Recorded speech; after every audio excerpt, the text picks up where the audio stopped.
50 थाना क्षेत्र Ramnagar colony 3D school सटे बाउंड्री के अंदर बेवजह 28 वर्षीय ठेला चालक शिव कुमार शक्ति ठाकुर को धारदार हथियार से हत्या कर दी गई। मृतक का आरोपियों के साथ कोई प्रकार का कोई विवाद नहीं था।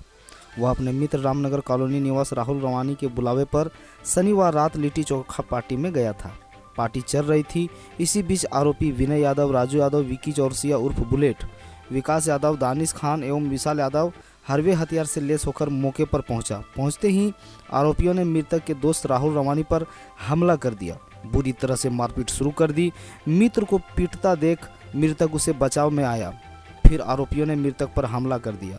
मौके पर पड़े एक बोतल को फोड़कर बोतल मृतक के सीने में घोंप दिया, जिससे लहूलुहान होकर नीचे गिर पड़ा।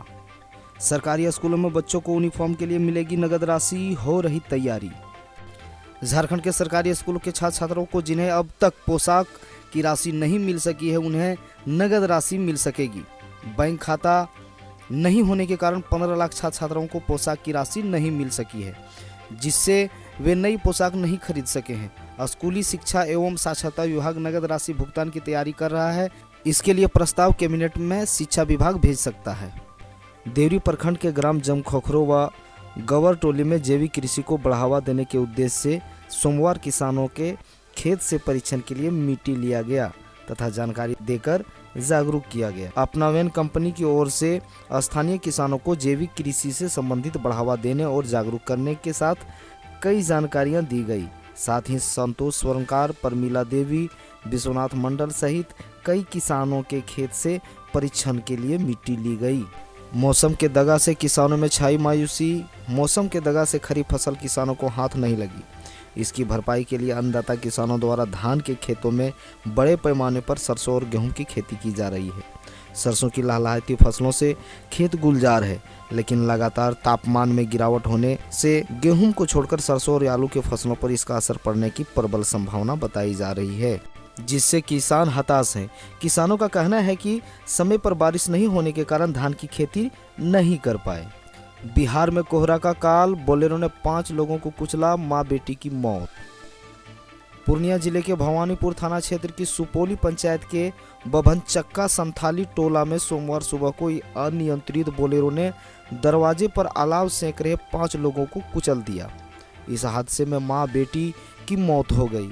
मृतकों में संथाली टोला के ही संजय मुर्मू की पत्नी फूल देवी और उनकी बेटी सावित्री कुमारी शामिल है, जबकि गुरुदयाल मुर्मू का पुत्र कपिल देव मुर्मू, कपिल देव की पत्नी प्रियंका देवी, गुरुदयाल मुर्मू की पत्नी सुमित्रा देवी गंभीर रूप से घायल हैं। बताया जाता है कि कपकपाती ठंड की वजह से सुबह में कपिल देव मुर्मू के दरवाजे पर अलाव जलाया गया था।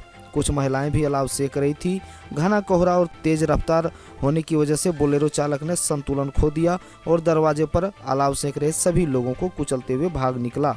उसके बाद चीख पुकार में वहां का माहौल बदल गया। सुशील मोदी का दावा, लालू के इशारे पर नीतीश कुमार के खिलाफ बोल रहे हैं सुधाकर सिंह। पूर्व उप मुख्यमंत्री एवं राज्यसभा सदस्य सुशील कुमार मोदी ने कहा कि साल की शुरुआत के साथ लालू प्रसाद यादव और नीतीश कुमार के बीच सहमत का खेल शुरू हो गया। लालू प्रसाद के इशारे पर पूर्व मंत्री सुधाकर सिंह नीतीश कुमार के लिए शिखंडी और नाइट गार्ड जैसे अपमानजनक शब्दों का प्रयोग कर रहे हैं। सुशील मोदी ने सोमवार को बयान जारी कर कहा कि नीतीश कुमार 3 बार लालू प्रसाद को धोखा दिया है। दोनों एक दूसरे पर भरोसा नहीं करते। उन्होंने कहा कि नीतीश कुमार ने तेजस्वी यादव को मुख्यमंत्री बनाने का वादा किया था। 4 महीने तक वादा नहीं पूरा किया गया और अब कह रहे हैं कि तेजस्वी यादव 2025 के चुनाव का नेतृत्व करेंगे। डीजी में प्रोन्नति के लिए एडीजी रैंक के अधिकारियों को कब तक करना होगा इंतजार। बिहार में एसपी, डीआईजी और आईजी रैंक के आईपीएस अधिकारियों को जनवरी 2023 के प्रभाव से प्रोन्नति दी गई है, परंतु इस बार एडीजी रैंक के सीनियर अधिकारियों को ही डीजी रैंक के प्रोन्नति नहीं मिल पाई है। इसका मुख्य वजह बिहार कैडर में निर्धारित डीजी रैंक के अधिकारियों को पद का खाली नहीं होना है। वर्तमान में यहां डीजी रैंक अधिकारियों की संख्या 12 है, जिसमें 5 अधिकारी केंद्रीय प्रतिनियुक्त पर हैं। यहां डीजी रैंक के कैडर पदों की संख्या 8 है, जो सभी भरे हुए हैं। इनके खाली होने में अभी समय है। ऐसे में 1992 और 1993 बैच के एडीजी अधिकारियों को इस बार जनवरी में 2023 में डीजी रैंक में प्रोन्नति नहीं मिल पाई है। ट्रेनों पर मौसम की सबसे बड़ी मार, कोहरा के कारण किसान और बेगमपुरा समेत 60 ट्रेनें घंटों लेट, ठंड में स्टेशनों पर फंसे यात्री। ट्रेनों के संचालन में कोहरा बाधक बना हुआ है। लाख कयावत के बाद भी कोहरे में ट्रेनों के समय संचालन नहीं हो पा रहा है।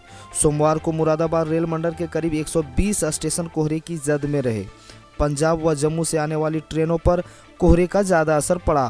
फिरोजपुर से चली किसान एक्सप्रेस सोमवार को मुरादाबाद में 12.5 घंटे लेट पहुंची।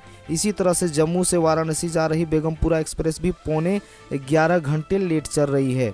मंडल भर में करीब 60 ट्रेनों का कोहरा से रेल संचालन बिगड़ा रहा है। अखिलेश को आखिर मिल ही गया न्योता, राहुल को दिया धन्यवाद। यात्रा में शामिल होंगे या नहीं, सस्पेंस बरकरार। राहुल गांधी की अगुवाई में निकल रही कांग्रेस की भारत जोड़ो यात्रा एक अल्प विराम के बाद आज यानी 3 जनवरी को उत्तर प्रदेश से शुरू हो रही है। इस यात्रा का निमंत्रण सपा के राष्ट्रीय अध्यक्ष अखिलेश यादव को मिलने या न मिलने को लेकर पिछले कई दिनों से कयास लगाए जा रहे थे। सोमवार को एक ट्वीट के जरिए अखिलेश यादव ने खुद ही इन कयासों पर विराम लगा दिया है। उन्होंने एक तरह से न्योता मिलने की पुष्टि करते हुए राहुल गांधी को इसके लिए धन्यवाद दिया है। साथ ही उन्होंने यात्रा के लिए शुभकामनाएं भी दी है। लेकिन ये अखिलेश यात्रा में शामिल होंगे या नहीं, इस पर अभी भी सस्पेंस बरकरार है।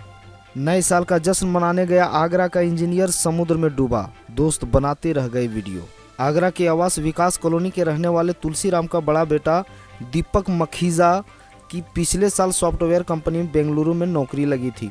नए साल का जश्न मनाने के लिए दीपक दोस्तों के साथ समुद्र तट पर नहाने के लिए पुडुचेरी गए थे।